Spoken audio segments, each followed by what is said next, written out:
What up, YouTube? It's your boy Ricky Rick, and your boy Ricky Rick is back with another Ricky Talk. And today I want to talk to you guys about a show I discovered on the platform known as Netflix. That's right, I recently discovered this show about 2 days ago. And the reason why, how I discovered it, well, it was right there, right in front of my eyes. And it said, uh, top shows, what is it, the top 10 shows this week on Netflix.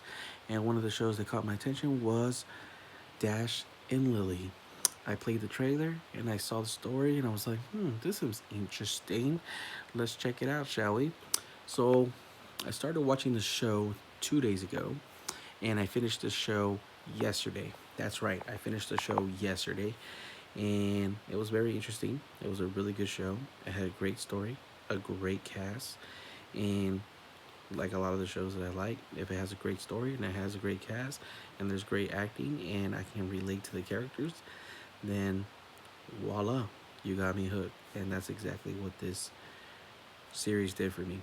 From the moment I started watching the first episode, um, the plot was very interesting. Two people, a man, a female, getting to know each other through a book, you know? And through this book, they are playing a game. You can say they're playing a game because this boy walks into this library or this bookstore, you can say. He walks into a bookstore and notices this red book. When he opens this red book, there is a message. There is a message for anyone to read, but he happens to discover this book. As he opens it, he reads it.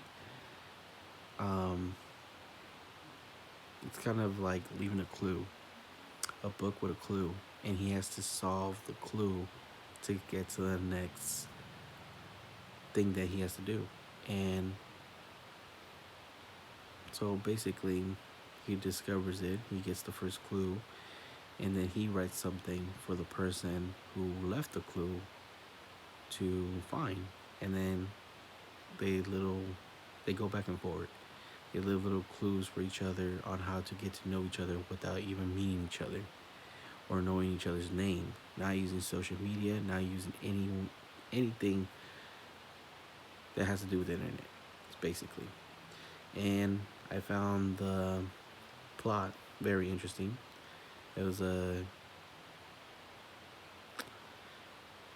it's a nice modern take with so many things that we have: Facebook, Instagram, Snapchat, Twitter, Tinder, dating apps. Like so many ways of finding people now. And pretty much the platform, like I said, the streaming platform is Netflix. Number of seasons of the show, there's only one. The show just recently came out. The release date was November 10th, 2020. I believe today is November 15th.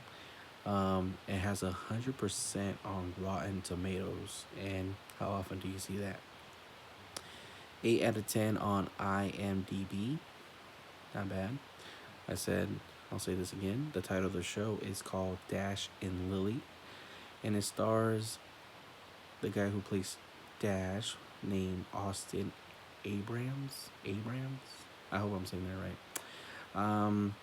I wasn't really familiar with this character when I saw the show, but when I saw some of the things that he did before, I came to realize that he was a part of The Walking Dead at one point, and he was in multiple episodes, and I was just like, that's the kid who was the one of the douche in one of the seasons, and I was like, damn, I did not realize that his hair was a little bit longer, and of course, he was playing a different character, a more likable character, a more relatable character. So as for Lily, I didn't recognize her at all, and she's in one of my favorite movies that just recently came out. She was in the movie Good Boys, about the three little boys trying to get to a makeout party, which was pretty nice. Midori, Midori Francis, that's her name. She did a good job playing Lily. I feel like that is who she is. Like if I didn't know what she was like, not in character, I would totally believe that's her. The guy who plays Boomer plays Dash's best friend. Dante Brown, Troy and Benny, the two um, guys in the relationship, this gay couple, which I feel, you know, it's nice that they're bringing that to life because, sometimes we need some of that reality that exists in the world to appear on TV because there's no point in hiding it or avoiding it because I feel like sometimes people who run TV shows or put out the content they do are not open to those creative ideas. So it was nice to see, like to me, you know, gay people don't bother me. I don't really have gay friends, but you know, if it's a story, it's a good story, and I've seen this many times, like on shows like Shameless or Sons of Anarchy, where there was a gay storyline, and it doesn't bother me, and doesn't affect the show in any way. I feel it actually makes it better because it's more relatable. Because sometimes you walk out your doors, you walk out your homes, and go to other places, and you meet so many people, and you come across people that maybe you don't see every day. Um, then you have Sophia, who plays Dash's ex-girlfriend on the show, and I think it was kind of cool what they did in the show, like the way the chemistry between them throughout the season plays out. I think that was kind of a new take to see because it's usually one way or the other. Either they're all good or it's all bad. And I don't want to say too much, because I do recommend this show. I do recommend y'all watch it because for me, this was one of those shows that as soon as I started watching, I kept watching, and before I knew it, I was already at the end of the season. And I think it's good to find a show like that that keeps you hooked, that keeps you locked in, keeps you invested and interested. The wrap up of season one left me thinking, where are they planning to take this season if it gets picked up for a second season, which I feel like it will, because I think a lot of people will like it if they come across it. And I just don't see where it might go because it was a nice little wrap up to the first season. Like I liked it from the beginning. Middle got a little rocky. There were some things that I didn't like about it. But towards the end, yeah, I liked the way from the beginning to the end. And you had some other characters like Jeff the Elf, Arthur, uh, Miss Boss, Mark, characters within the story that play a big role that helps out the story move forward. And overall, I really like the show. I hope that it gets picked up for a second season. I don't have a clue where the show will go if it does get picked up, but if it doesn't, I don't hate it. I love it, even if it's a one write-off season, because it was just perfect. I definitely give you guys a round of applause. Every single time the show or an episode would end, I would see the name Fred Savage. So it's nice to see that he's still doing things, and behind the camera too. I never knew that he was a director, producer. I think he was a director, or involved in another hit show. So it's kind of good to see names like that, Fred Savage. If you guys don't know who he is, he had his own lead in a show called The Wonder Years back in the day, growing up. Another great show, classic. Um,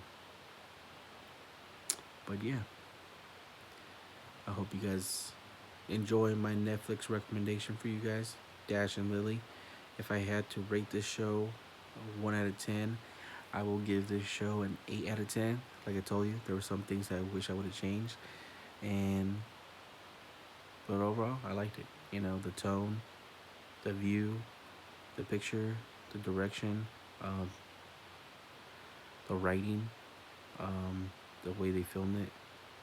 You know, Definitely a good story. And I was kind of surprised to see a boy band in one of the episodes. I'll just say that. Definitely recommend it. Check it out. Give it a thumbs up. If you guys want to see more videos like this, you already know what to do. Don't forget to subscribe to the channel.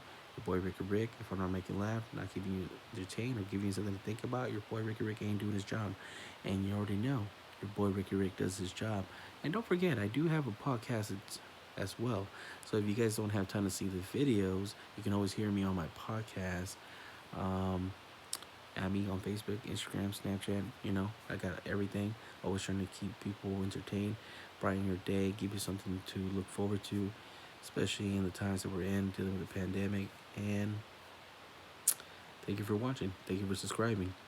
And let's keep in mind that I am trying to reach my goal of 200 subscribers, and I'm trying to reach that goal by the end of the year. And we're at 188 subscribers, and we only need 12 more to go. And I feel that we can get there. And with your help, I know we can get there. Until next time, guys. One more thing I want to add to this video: the Rams beat the Seattle Seahawks, and I'm just so happy about that. Let's go Rams, Lakers, Dodgers. Whoop whoop. This is our year. Let's go. See you next time, guys.